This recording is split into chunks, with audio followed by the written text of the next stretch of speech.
Hey everyone, and welcome to another deep dive. Today we're taking a look at The Feminist Trap by Conrad Riker. Okay. Now this one comes straight from you guys. You want to understand relationships from a red pill perspective, and this book aims to give men the tools to do just that. Right. They can get pretty controversial though. Yeah. You know, pulling from evolutionary psychology, observations of society, and even some pretty personal stories. Right.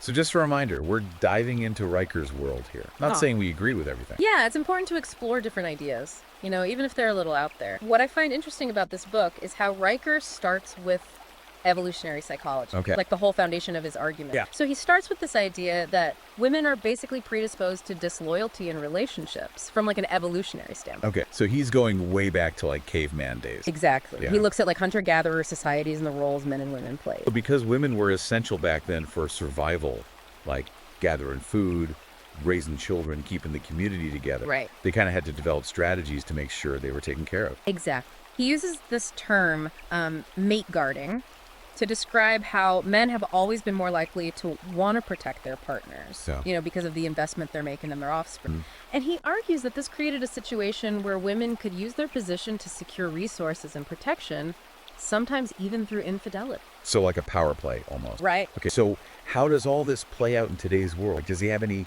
modern day examples of this? He does. He talks about this guy, John, a successful businessman. Okay. Whose partner was also pretty wealthy, but she kind of manipulated him into financing their lifestyle. Oh, wow. It's like an example of how these ancient patterns might still be influencing relationships today. So that's where this whole hypergamy thing comes in. Exactly. The idea that women are drawn to men with higher status and resources. Big theme in the book. Yeah, because that seems to be like a recurring thing. Yeah, So we've got this whole evolutionary foundation that he's laid out. It's a lot. it is. Where does Riker go from there? Well, he goes on to challenge this whole idea of the 50% divorce rate. Okay. He calls it a myth designed to empower women. Wait, hold on. Is he saying it's completely made up? Not exact. I mean, divorce rates are high, but he thinks that 50% figure is misleading. Okay. The National Center for Health Statistics actually puts it closer to 40%. Oh, wow. And even lower for longer marriages. Okay. His point is that the 50% number creates this fear and uncertainty for men thinking about marriage. So it's not that divorce isn't happening. It's more about how that statistic is used. Exactly. He's questioning the narrative. Okay, I get it. And then he goes on to criticize no-fault divorce laws too, right? Yeah, those laws basically let either person end the marriage without a specific reason. Right. And Riker thinks that gives women an unfair advantage. Because they can just initiate divorce without any consequence. Pretty much. And on top of that, he brings up the issue of false accusations during divorce. Yeah, like women making stuff up to get ahead. Right. He says there's this rising trend of women claiming abuse or harassment. Oh, wow. Just to gain leverage in custody battles or for financial reasons. So he's painting a pretty grim picture of the legal system. He is. He thinks it's biased against men. Okay, this is heavy stuff. Let's switch gears for a minute. Riker also talks about parental alienation syndrome, Right. PAS for those who aren't familiar. Basically, it's when one parent, usually the mother, turns a child against the other parent. And he doesn't hold back when describing mothers who do this. No, he uses some strong language. Yeah. He calls them emotional terrorists and psychological abusers. Wow. He sees it as a form of manipulation that can really damage a child. And it can even lead to the kid being totally estranged from the other parent. Exactly. And he ties this into social media manipulation too. Yeah, he gives examples of women using social media to spread rumors and lies. To ruin their ex's reputation. Right, and sometimes even to influence custody battles. So it's like a whole new battleground online. It can be, but even though it's bleak, he does offer some advice for men in these situations. Okay, like what? He says it's important to have a good online presence yourself Okay. and to document any manipulation or harassment. So basically cover your tracks. Right, and if you need to seek professional help, Get a lawyer involved. exactly. He also says it's crucial to have a strong support system. Like friends, family, other men who get it. Exactly. People who understand what you're going through. So he's not just highlighting the problems, but he's actually offering solutions. That's right. He wants men to be aware but also empowered. Okay, so we've covered a lot. Evolutionary psychology, divorce, parental alienation, even social media manipulation. It's a lot. Riker is uncovering a lot of what he sees as hidden dangers for men in relationships. What else does he get into? Well, this is where things get really intense. He talks about what he calls the Jezebel archetype. The Jezebel woman. Okay, I'm intrigued. Tell me more. He describes her as this master manipulator, Okay. often using sex to gain control over men. Okay. They might be charismatic and attractive, but their motives are really selfish. And he thinks these women can really damage men. Emotionally, financially. Okay. Does he give any examples of this Jezebel in action? Yeah, he tells the story of Sam, this guy who falls for a seemingly perfect woman. Okay. But as things progress, she starts withholding sex and manipulating him, No. like making him change his career and meet all these demands. That's a scary thought. It is. It's a cautionary tale about falling prey to this kind of woman. Yeah, it was pretty intense. It makes you wonder how common this really is. Does he say anything about that? He doesn't give any hard number, Okay. but he argues that the Jezebel archetype is a real danger for men. Especially in today's dating world. Exactly. He thinks it's more common than men realize. So what can men do? Like, how can they spot these Jezebels and protect themselves? Well, he talks about several manipulation techniques. One is gaslighting, Gaslight. where a woman makes a man doubt his own sanity. Oh, wow. He gives an example of David and Lisa. Okay. Lisa's always twisting facts during arguments, making David question his memory. So it's like a mind game. Exactly. It can really erode a man's confidence. It's not always about outright aggression. Right. Sometimes it's these subtle tactics that are harder to spot. And he says there are other tactics too. Yeah, like love bombing, Okay. the silent treatment, project and blame. It's a lot to watch out for. It is. It's like this whole arsenal of manipulation. So he's saying men are basically walking into a minefield out there. In a way, he thinks men are constantly at risk of being manipulated. And he blames feminism for a lot of this. Yeah, he sees it as a major contributing factor. How so? He thinks feminism has corrupted relationships, shifted power dynamic, and made women see men as disposable. Oh, wow. He even calls out this sexual Cold War, where women withhold sex as a form of control. Okay. He claims feminist ideology promotes this whole dynamic. So he's making a direct link between feminism and these manipulation tactics. That's right. So what's the solution? What does Riker suggest men do? He advocates for what he calls red pill awareness. Red pill awareness. It's like waking up to the truth about female nature and how relationships really work. So basically rejecting the blue pill of feminist ideology. Exact. And embracing the red pill of traditional masculine. Okay, so he's calling for a total shift in how men view relationships and gender roles. He is. He tells a story about Sam, this blue-pilled guy, Okay. who gets completely blindsided by his wife. Oh, no. She cheats on him and leaves him. That's rough. It is, and Riker uses it as a warning. To wake up and see the truth. Exactly. He thinks men who ignore these red pill truths are setting themselves up for heartbreak. So it's not just about understanding the concept, it's about applying them to your life. Right, to protect yourself. This is some heavy stuff for sure. It is. Riker's really critical of feminism and its impact on men and relationships. But he also seems to offer a way forward for men to navigate all this. A way to create more fulfilling relationships. It's definitely a controversial perspective. No doubt about it. We've covered a lot in this first part of our deep dive. We have. And we've barely scratched the surface of Riker's book. Yeah, there's so much more. There's his advice for men on self-improvement, dating, building lasting relationships. Definitely. We'll be back soon with part 2 of our deep dive into the feminist trap. Looking forward to it. Stay tuned. All right, so welcome back to our deep dive into the feminist trap. In the last part, things got kind of dark with all the dangers Riker highlights for men in relationships. It did get pretty heavy. But he doesn't just leave us there in the dumps. He actually talks a lot about self-improvement. Right. It's like he's not just pointing fingers at women. Right. He wants men to step up and take control of their own lives. Exactly. He wants men to create the lives they want, and a big part of that is becoming more attractive. More attractive. Not just physically, but in terms of personality, finances, well-being, the whole package. So like becoming a high-value man. That's the idea. Okay. And he gets really specific about it too, right? He does. He talks about fitness grooming style. Like hitting the gym, eating healthy, dressing well. Exactly. He believes taking care of yourself shows self-respect, and that can impact everything. It's like that saying, when you look good, you feel good. Right. It's about projecting confidence and strength. But it's not just about looks. No, not at all. He's also big on emotional intelligence. Okay. He even tells this story about a guy in a coffee shop who totally misses a woman's signals. Oh, like she's interested, but he's clueless. Exactly. He's too busy on his phone or whatever. And he misses his chance. Complete. Riker uses that to show how important it is to be present and attentive. To pick up on those subtle cues. Exact. To understand what's not being said. It's like you said earlier, emotional intelligence can be just as attractive as a six-pack. Sometimes even more so. And of course, Riker talks about financial stability too. It's a big one for him. He sees it as essential for attracting women and building a strong foundation. It makes sense. Right. It's about showing responsibility and the ability to provide. Right. He stresses being in control of your finances, making smart choices, planning for the future. Not just living paycheck to paycheck. Exactly. It's about showing you're thinking long term. Okay, so we've got fitness, emotional intelligence, financial stability. This is starting to sound like a recipe for a perfect man. He's laying out a blueprint for becoming a high-value man. But even if you do all that, there's still that hypergamy thing looming. It's the wild card. It's like no matter how much you achieve, There's always this fear that a woman might be drawn to someone else. Someone she sees as higher status. Yeah, and Riker keeps bringing it up. He sees it as a powerful force that can really mess things up. He tells that story about Tom, right? Yeah, the guy who seems to have it all. But then his wife cheats on him.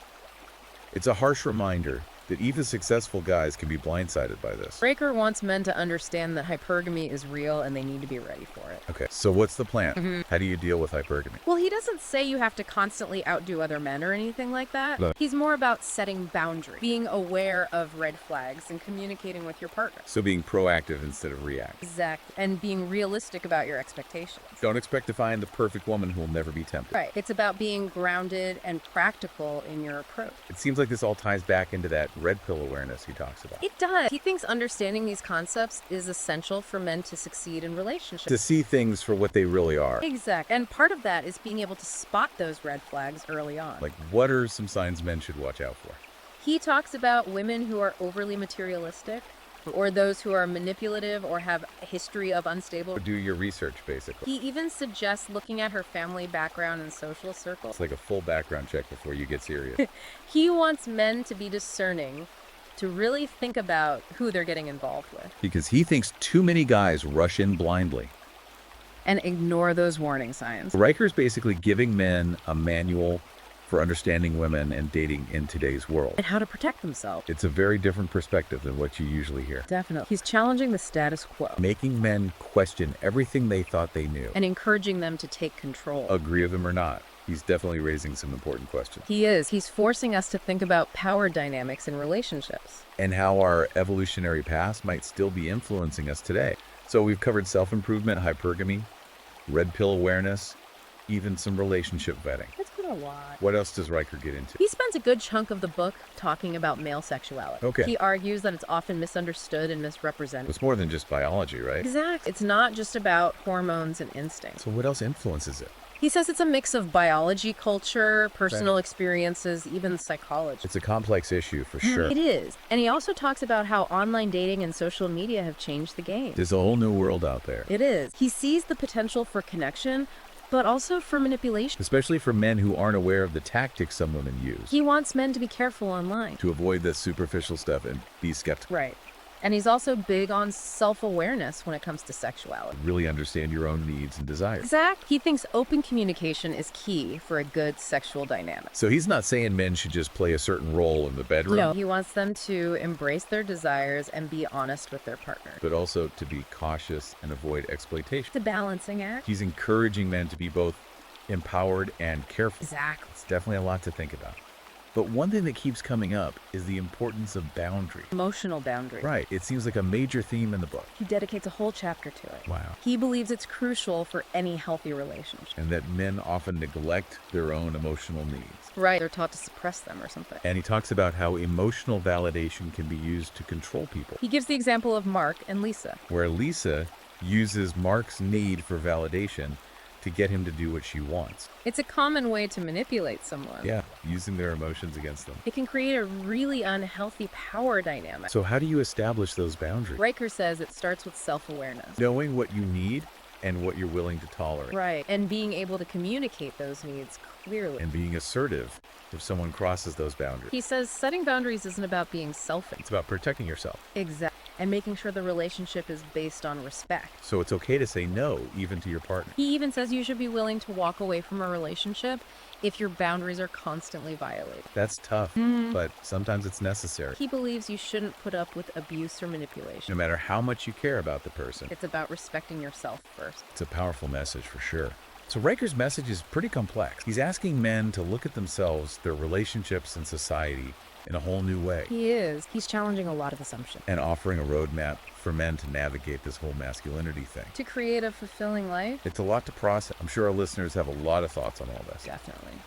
We'll be back soon with part 3, where we'll discuss some of the criticisms of Riker's perspective. And offer some of our own insights on how to apply his ideas in a healthy way. Okay, so we're back for the final part of our deep dive into the Feminist Trap. We've gone through a lot of Riker's ideas, some pretty intense stuff. Now it's time to talk about the criticism this book has gotten. It's been pretty controversial. Yeah, it's definitely sparked some strong reactions. To say the least.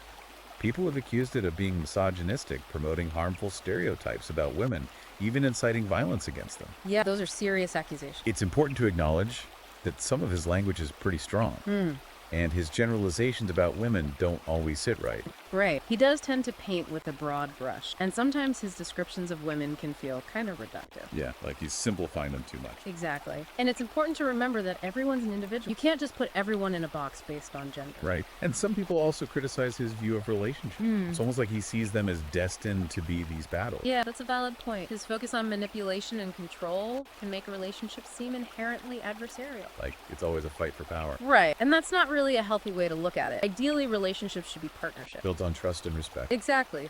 So the question is, how do we reconcile the good parts of his book with the more problematic stuff? Yeah, can you take the good and leave the bad? It's tricky. We can appreciate his emphasis on self-awareness, personal responsibility, and healthy boundaries. Without agreeing with his views on feminism or patriarchy. Exactly. It's about recognizing that manipulation exists, but not assuming that all women are deceitful or that all men are victims. Right, it's not that black and white. Relationships are complex, and they require effort and communication from both sides. So after all this, what are the main things our listeners should take away from the Feminist Trap? Well, one big thing is the importance of self-knowledge. Knowing yourself, what you need, what you want. Exactly. Riker really stresses that men need to understand their own boundaries. That's crucial for any healthy relationship. Absolutely. And he also highlights how we can manipulate ourselves. Sabotaging our own relationships with our insecurities and fears. It's like being your own worst enemy. Yeah. And Riker's all about personal growth. He thinks men who are confident, assertive, and financially stable are more likely to have successful relationships. He's basically saying you need to take care of yourself. To create a life you're proud of. Exactly. And that includes being smart about who you choose as a partner. Paying attention to red flags. Right. But trusting your gut feeling if something seems off. it all comes down to taking responsibility for your own happiness. Not expecting someone else to complete you or fix your problem. It's about creating the life you want. And that includes building relationships based on respect, trust, and communication. Relationships should be a source of joy, not a constant battle. Absolutely. And that goes for any relationship, not just romantic ones. So even though Riker's book is controversial, it can make you think about relationships in a new way. It definitely challenges some conventional wisdom. It reminds us that there are no easy answers when it comes to love and intimacy. It's a journey. And we need to be self-aware, discerning, and willing to question our own assumptions. And in the end, it's about creating your own path. Taking what works for you and leaving the rest behind. Exactly. That's what personal growth is all about. So that wraps up our deep dive into the Feminist Trap. We hope you found it insightful and maybe even a little challenging. If you're interested in learning more, you can find the book on Amazon Kindle and Google Play Books. Keep exploring, keep asking questions, and keep building the relationships you deserve. Until next time. Happy deep diving.